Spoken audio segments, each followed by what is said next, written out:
Haifa attack ने साबित कर दिया है कि इजराइल और हिजबुल्लाह का युद्ध फंस चुका है। हाइफा अटैक ने बता दिया है कि ये युद्ध अब एक तरफा नहीं रहा। गारंटी पूरी है कि ये जंग लंबी चलेगी। हाइफा अटैक ने बता दिया है कि हिजबुल्लाह सुपर एक्टिव है और उसकी ड्रोन पावर से लेकर रॉकेट वाले अटैक में कोई कमी नहीं आई है, ना आएगी।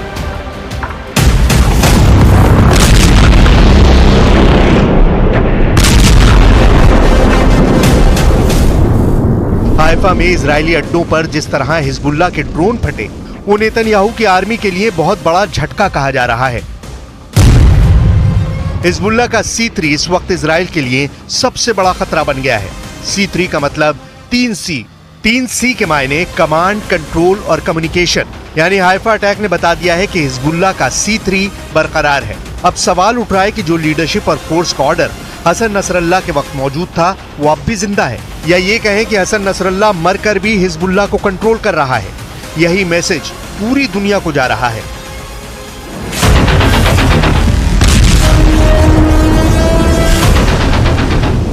हिजबुल्लाह को बैरूत से अब भी ऑर्डर मिल रहा है, इसमें कोई शक नहीं। ना ही उसकी कोई कम्युनिकेशन लाइन टूटी है। उसके हथियारों ने अब भी इजराइल को अपने टारगेट पर लिया हुआ है।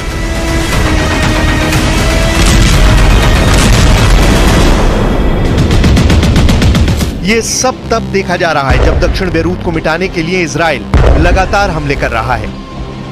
दक्षिण बैरूत की कोई सड़क ऐसी नहीं बची जहां पर गिरी हुई बिल्डिंग का मलबा नहीं नजर आता।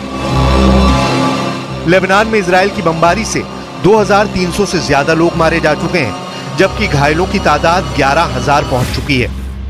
बैरूत ने पिछले कुछ दिनों से जिस तरीके की बमबारी देखी है, उससे लगता था कि दहिया इलाके से हिजबुल्लाह को काफी नुकसान पहुंचा है। लेकिन अब हाइफा पर अटैक करके हिजबुल्लाह ने बता दिया है कि वो अब भी इस युद्ध में बराबर हमले करने की ताकत रखता है। हिजबुल्लाह का कोई हेडक्वार्टर नहीं है, हिजबुल्लाह का कोई बड़ा कमांडर सामने नहीं है, लेकिन फिर भी हिजबुल्लाह के हमले इस्राइल पर तेज हो रहे हैं।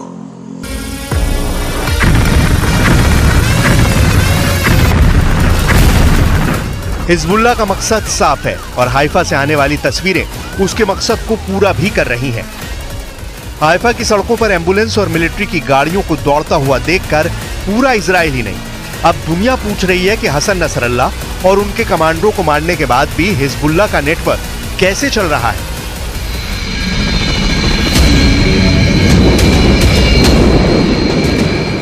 हेलीकॉप्टर से घायल इजरायली सैनिकों को एयरलिफ्ट करने की तस्वीर पूरी दुनिया में वायरल हो रही है। हिजबुल्लाह के पास एयरफोर्स नहीं है, लेकिन वो ड्रोन से हमले करके ये बताना चाहता है कि वो इजराइल को बराबर का जवाब देना चाहता है। हिजबुल्लाह साबित करना चाहता है कि इजराइल दक्षिण लेबनान में घुसकर जो ऑपरेशन कर रहा है, उसका जवाब वो हाइफा में दे रहा है। इन दोनों तस्वीरों में एक तरफ इजराइल बहुत मजबूत नजर आ रहा है जब वो हिजबुल्लाह के गढ़ में जमीनी अटैक कर रहा है, तो दूसरी तरफ हाइफा में उसके पूरे डिफेंस सिस्टम की पोल खुलती हुई नजर आ रही है।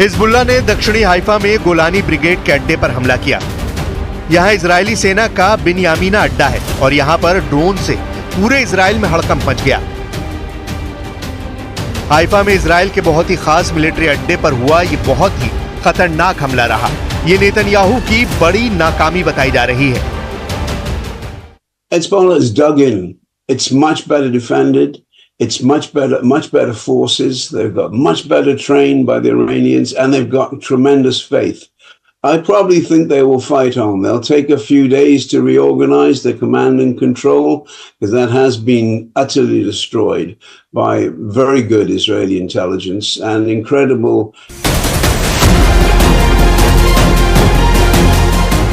हाइफा में अटैक के बाद अब सवाल इजराइल के पूरे डिफेंस सिस्टम पर उठ रहा है, जो पहले ईरान के 1 अक्टूबर वाले मिसाइल अटैक के बाद अपना रुतबा खो चुका है। सवाल है कि क्या नेतन्याहू का पूरा एयर डिफेंस सिस्टम इस वक्त सो रहा था जब हिजबुल्लाह ने हाइफा पर ड्रोन लॉन्च किए और इजरायली सेना के बहुत ही खास ठिकाने को टारगेट बनाया। लेबनान से लॉन्च किए गए ड्रोन को काउंटर करने की जिम्मेदारी आयरन डोम पर थी। आयरन डोम की रेंज 70 किलोमीटर से ज्यादा है और हाइफा की लेबनान बॉर्डर से दूरी है 27 किलोमीटर। यानी आयरन डोम का रडार दक्षिण लेबनान के अंदर गहराई तक किसी भी ड्रोन और मिसाइल को ट्रैक कर सकता है। लेकिन 13 अक्टूबर को आयरन डोम फेल हो गया। वो हिजबुल्लाह के ड्रोन को ट्रैक नहीं कर पाया और हिजबुल्लाह के ड्रोन ने इजराइल के मिलिट्री ठिकानों पर ऐसा बारूद बरसाया कि सदमा तेल अवीव तक लगा है। כל הנפגעים פונו לבתי החולים. אנחנו עכשיו עסוקים בליצור קשר עם משפחותיהם. כל החיילים בבסיס הונחו להתקשר הביתה ולעדכן את משפחותיהם שהם בסדר. हिजबुल्लाह ने जिस जगह पर ड्रोन अटैक किया वो बिन्यामिना मिलिट्री कैंप है। बिन्यामिना मिलिट्री कैंप लेबनान की सीमा से 65 किलोमीटर दूर है। यानी हिजबुल्लाह ने 65 किलोमीटर से भी ज्यादा दूरी से एक ड्रोन अटैक किया जो सफलतापूर्वक जाकर अपने निशाने पर लग गया। उस दौरान उत्तरी हाइफा में तैनात आयरन डोम भी उसका पता नहीं लगा पाया।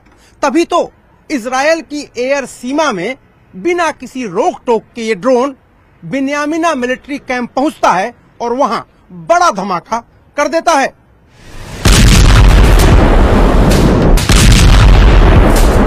साफ है कि हिजबुल्लाह के हमले के सामने इजराइल का आयरन डोम एयर डिफेंस सिस्टम सोता रह गया। ना ही हाइफा में अटैक से पहले सायरन बजा। यह हाइफा की तब की तस्वीरें हैं जब हिजबुल्लाह का अटैक हो गया और फिर सेना ने अलार्म बजाना शुरू किया। अब सवाल है कि इजराइल ने हाइफा पर हिजबुल्लाह के हमले के बाद क्या किया। गजा के देर अल बलहा में क्या हुआ, ये उसकी तस्वीरें हैं। बहुत ही खौफनाक वीडियो है। इजराइल ने अल-अक्सा अस्पताल के बाहर हमला किया है। इस हमले में 4 लोगों की मौत हुई है और करीब 50 लोग घायल हुए हैं। धमाके के बाद यहां लगे कैंप में आग लग गई और सब कुछ जलने लगा।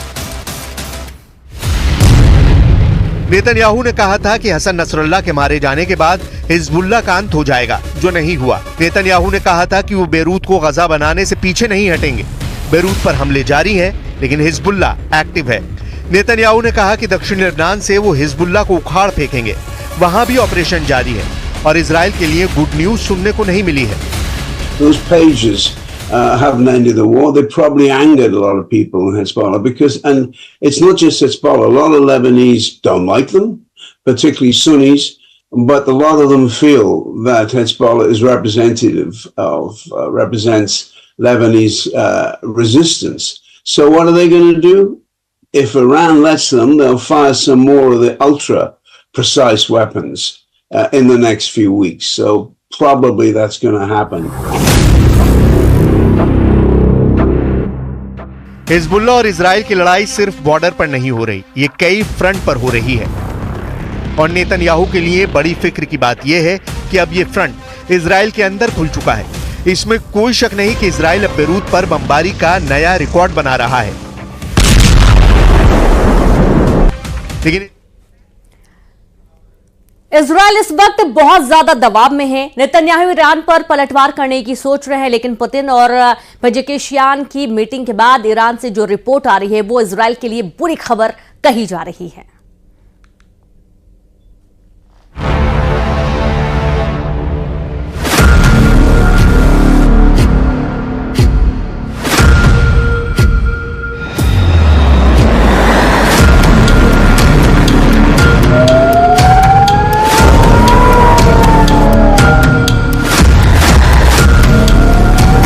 इंसानों की यहां कोई भी साथ नहीं है। यहां कदम कदम पर मौत है, आसमान से बरसती मौत। हिजबुल्लाह सिर्फ युद्ध में मार नहीं खा रहा, इजराइल को मार भी रहा है, तबीयत से मार रहा है। ये देखिए दूसरा रॉकेट, ये देखिए दूसरा रॉकेट, तीसरा रॉकेट, चौथा रॉकेट। मार इतनी भयानक है कि उसका trailer news 18 India reporter Arun Singh और वीडियो जर्नलिस्ट राकेश नेगी ने कैमरे में कैप्चर की है। ये शोर सुनिए, रॉकेट की रफ्तार देखिए, फिर धमाके का असर खुद ब खुद समझ सकेंगे। कलेजा थर्रा देने वाले दृश्य अब इजराइल में दिख रहे हैं।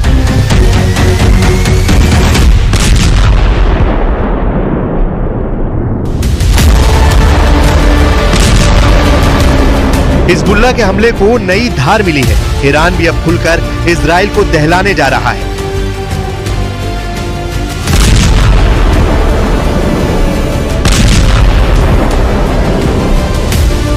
वजह ईरान को अब एक ऑर्डर पर मिलेगा हर हथियार।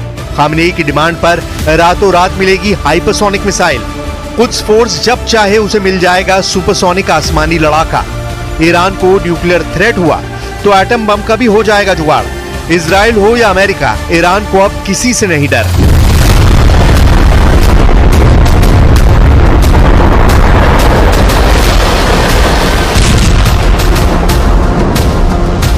ईरान कभी भी इजराइल से नहीं डरा।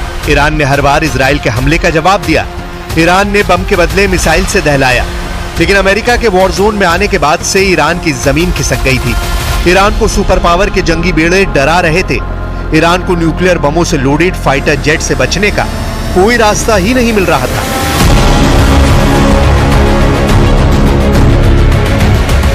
मगर अब तेहरान में टेंशन जैसी कोई बात नहीं। सुप्रीम लीडर अली खामनेई भी बेफिक्र है।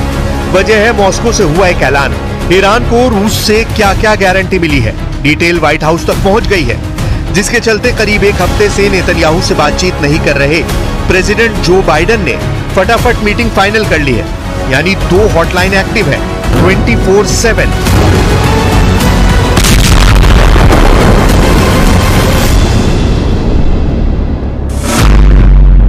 तेहरान और मॉस्को की हॉटलाइन पर इजराइल के हमले से निपटने का प्लान बन चुका है।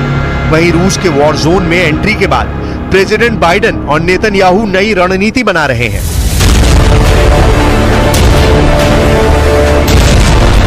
लीडर्स की वॉर प्लानिंग से अलग युद्ध के मैदान में खून खराबे की लिमिट क्रॉस होती जा रही है। हिजबुल्लाह के रॉकेट धमाके हाइफा में हाहाकार मचा रहे हैं।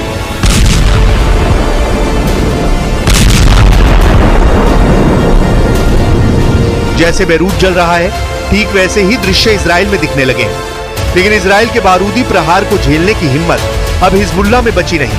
हिजबुल्लाह सीज फायर की दहाड़ लगा रहा है।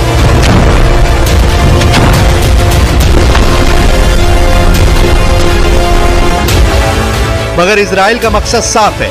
हिजबुल्लाह, हमास, हूती के साथ इन सब के अघोषित आका ईरान की तबाही। אנחנו משנים את המציאות מקצה אל קצה. וכל העולם משתאה מהמכות שאתם מנחיתים על אויבינו, ואני מצדיע לכם ואומר לכם, אתם דור הניצחון. יחד נילחם ויחד ננצח בעזרת השם. जबकि युद्ध में इजराइल को भी भारी कीमत चुकानी पड़ रही है। हिजबुल्लाह लड़ाके इजराइल को घर में घुसकर दहलाने लगे हैं। यह हाइफा सिटी का हाल है। हिजबुल्लाह आर्मी ने हाइफा में रॉकेट धमाके की झड़ी लगा रखी है।